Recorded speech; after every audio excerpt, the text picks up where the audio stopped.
চাঁদপুরের বাখরপুর, যেখানে মেঘনার ঢেউয়ের সাথে মিশে থাকত মানুষের হাসি আর নৌকার বৈঠার শব্দে জেগে উঠত।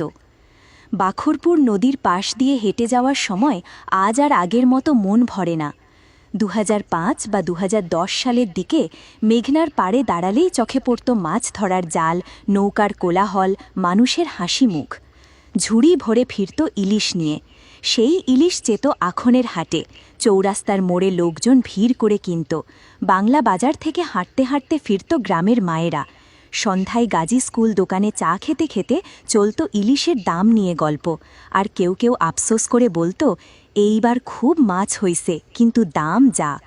তখনকার ইলিশের গন্ধে মাটিও যেন আলাদা ছিল। আজ নদীটা আছে, বৈঠা আছে, কিন্তু ইলিশ, সেটা যেন শুধু স্মৃতির গল্প।